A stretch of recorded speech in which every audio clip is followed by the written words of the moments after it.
Hello, welcome to Growing in Uncertainty. This is my weekly show. My name is Tess Miller, and I am a coach. I own my own business, Wings Unfolded, and I work with professionals who love what they do, but they're not sure where it's going. Today, I want to talk about those times when we're standing just on the outside of what it is that we want in our lives or what we see that we would like to create for our lives. But we just can't seem to get there. We just can't seem to step into that life for whatever reason. Maybe it's something that we tell ourselves, or we feel like we don't deserve it, or we're not good enough. So I want to talk about those experiences and how to recognize when we're maybe engaging in kind of a whiny way of interacting with that. This topic came up for me because of something that one of my clients recently went through. She was presented with an opportunity to participate in something, and her initial reaction to it was to immediately decide that she couldn't do it, and she didn't want to. So she, instantly declined to participate. But as people in her circle were asking, hey, are you going to do this? Are you going to join us in this group project? She started thinking about it more and realized that actually she really did want to do it. So she changed her mind and did it anyway. And when I asked her, what made you change your mind? How did you end up deciding to go ahead with it? She said, I finally heard myself whining. And that was a thunderbolt statement for me to hear her say that she finally heard herself whining about it, because I've had that experience in my life too. I've had that experience of feeling like I wasn't able to do something or couldn't or didn't want to, and then all of a sudden I'd noticed this whiny little voice going on in my head. And maybe you've experienced that too. So that's what we're going to talk about today, is engaging with that whiny voice, that whiny version of ourselves that we don't always like to admit that we have, but it is there, and it's actually a really helpful tool. So I'm excited to talk about this today. So what resonated the most with me about my client's story were two things, really. Two things were happening simultaneously. The first thing that was happening was that she was presented with an opportunity to do something new, and she immediately pushed it away. And that was the other thing that happened. She made excuses for why she couldn't do it, and she started to spin this opportunity in a really negative light. And she did this as a way to validate not doing it, which is an interesting thing that we do as human beings sometimes.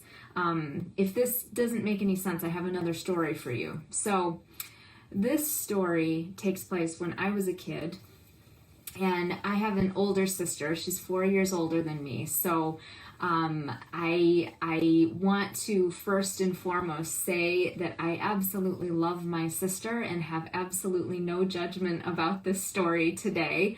But when she was 8 and I was 4, we had this experience where a family friend came to visit, and the family friend had some gifts for us. And my gift was a stuffed animal giraffe. My sister's gift was not the stuffed animal giraffe. I don't even remember what it was.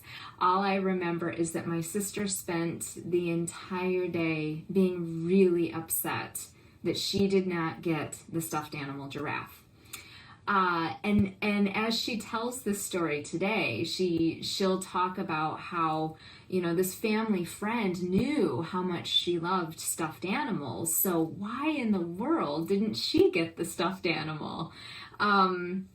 it's something we can laugh about now. And actually, in the years since, I purchased a stuffed animal giraffe for my sister, just to make it a fun joke. So anyway, it is water under the bridge. I promise. It is something that we laugh about in our family today. But in the moment, it was pretty traumatic for my sister. And she did whine about not getting the giraffe, and couldn't seem to understand why she couldn't have the giraffe. Well, a few days later, I remember my sister starting to make fun of my giraffe and say, stuffed animals are for babies, or that giraffe is ugly, and made it seem like having that giraffe was a bad thing. And at the time, it really hurt my feelings. I didn't understand why you wanted this and now all of a sudden you don't. Well, it was because my sister was trying to make herself not want the giraffe, to cover up for the fact that she did want it, or ease the pain of not having it. It was actually quite ingenious to make herself not want that giraffe. And of course, in this scenario, it's not like you could tell the 8-year-old version of my sister, buck up. You can find ways to go out and get your own stuffed animal giraffe. And so her reaction to that was, I think, very appropriate for an 8-year-old. But how appropriate is it for us as adults when we see something that we want and we whine about not having it, when we are the ones that are in control of going after what we want in our lives? So, why my student decided to change her, or my client rather, decided to change her tune about doing this project with this group of other people becomes really, really interesting as well. She had decided that the project was kind of silly. There's my cat. That's Myra. She decided that she didn't have the right technology in order to do it. She didn't have the time. And she just kept saying, I'm just not into doing that kind of a thing. But it was when other people connected to this project started asking her, are you going to do it? Are you going to participate? When are you going to send your stuff in? Her anger kicked in, because she was tired of people asking her if she was going to participate. But then her anger changed, and her anger said, well, if they can do it, why can't I? And it was in that moment that she started challenging those whining voices that were going on. And she started realizing, well, I can do it. If I really want to, I can. Anger, in this case, became such a fantastic tool for her. She could use the energy behind that anger and put it towards doing something that made her feel really uncomfortable and really intimidated. It was something new. She'd never done it before. But the anger was much stronger than the fear she had of doing this new project. So she went ahead and did it anyway. And she was also noticing where these whiny little voices were coming from. They were really pointing her to the intimidation that she was feeling about it. And they were pointing to her fear about how she would look if she did this project. But she could also see that she was holding herself back, and she didn't want to do that. So despite feeling uncomfortable about engaging in this new experience, she did something totally out of the box for her and went ahead and did the project, submitted it, and after everything was said and done, the thought that came up for her was, what was the big deal anyway? And that can happen, right? Like we have all of this buildup of not doing something for so long, and then all of a sudden we finally go ahead and do it, and then it's like, what was the big deal? So, where in your life have you pushed an opportunity away from you? Where have you heard those whiny excuses? Or what choices have you made in your life that were based on what those whiny voices were saying, but weren't really connected with what you really want in your life? And what can you do the next time you do notice those whiny little voices covering up that thing that you really want? So that's an exercise that I want to give you today. I have some tips about how to deal with that. The first thing that you have to do when you notice your whiny voices is to notice what they sound like. And in order to notice what they sound like, think back to a time in your life when you engaged with those whiny voices or you heard those whiny voices. And think about what they sounded like. Maybe they had a specific tone in your head. Maybe they had a specific way of saying things. My whiny voices, for example, sound like Eeyore from Winnie the Pooh. And it usually goes like, well, I probably won't be able to do it anyway because... So that's my whiny voice. Your whiny voice probably sounds very different. It might sound like someone from your life. It might sound like a version of your voice, but either higher pitched or lower pitched. But discover what it is that your whiny voice sounds like so that you can recognize it every single time it starts to come up. Then the second step is that when you notice your whiny voice coming up in response to something in your life, call it out, name it. Say, aha, there you are. I hear you, whiny voice. You can even give it a name. I call mine Eeyore for obvious reasons. You know, I'll say, oh, I'm Eeyoring again. And then that's my signal to go into step 3 of this exercise, which is to look for the emotion that goes with this whiny voice. Because that voice is coming out of an emotional response you're having to something.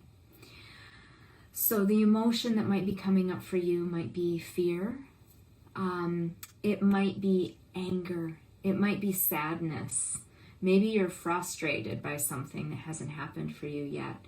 Maybe you're jealous of someone in your life that you see engaging in something that you really want to engage in too. So then what you can do, once you've looked for the emotion, you can ask yourself, what's really triggering that emotion? Is it because you really do want something, or is it because you really don't want something in your life? Is it because you're jealous of someone? And remember that jealousy of someone else usually means that they are engaging with or exhibit qualities in their lives that you already have within you, but you're just not expressing yet. Or maybe what's triggering the emotion is that you just don't know how to get what it is that you really want. You're really uncertain about that, and you're feeling really stuck. So once you know what your trigger is, that's when you can challenge it. And that's really exciting. You can say, why do I really want that? Do I really want that? How much do I really want that? And you can really get to sense into how much of a desire there is for you to have that. Then you can say, what can I do to get that? How true is it that I can't have that? How true is it that I'm not capable or worthy of having that in my life? How true is it that I don't have the technology? How true is it that, anything that I'm making up as an excuse for not being able to have that in my life, how true is that? So that's how you can start to challenge it. Or you can ask, okay, if I don't know how to get that in my life, Who can I talk to that might know how to get that in my life? So you can start to come up with some ideas, which brings me to the 6th step of this process, which is to sit down. And you know how much I love to write about things. I'm a big journal writer. And you can brainstorm. You can make a whole list of all of the ways that you can make this a reality in your life, whatever it is that you want. Maybe it's making a list of the people you could talk to. Maybe it's making a list of all of the steps that you think you'd need to take in order to get whatever that is in your life.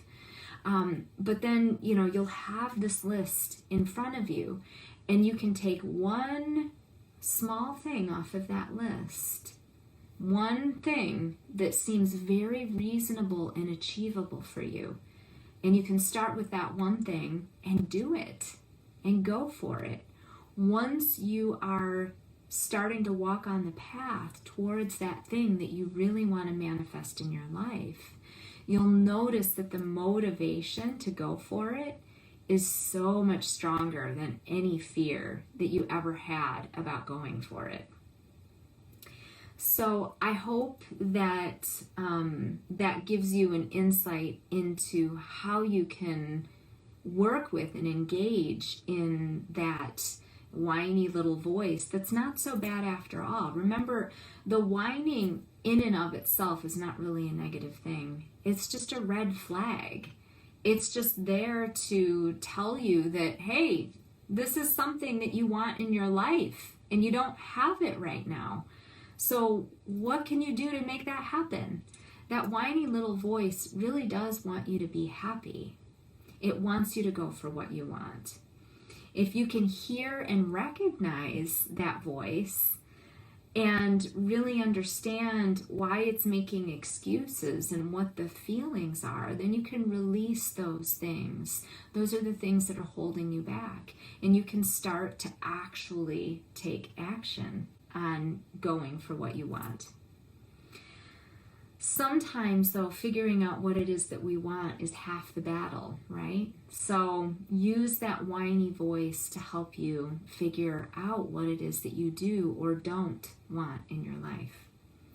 So I hope you can use these ideas in your life to create the best version of yourself and yourself in your life that you're creating.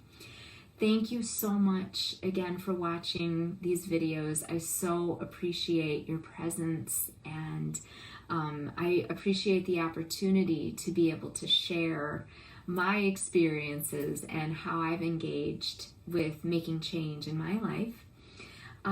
If you want to connect with me and look for more tools and resources, you can find that on my website, www.tess-miller.com.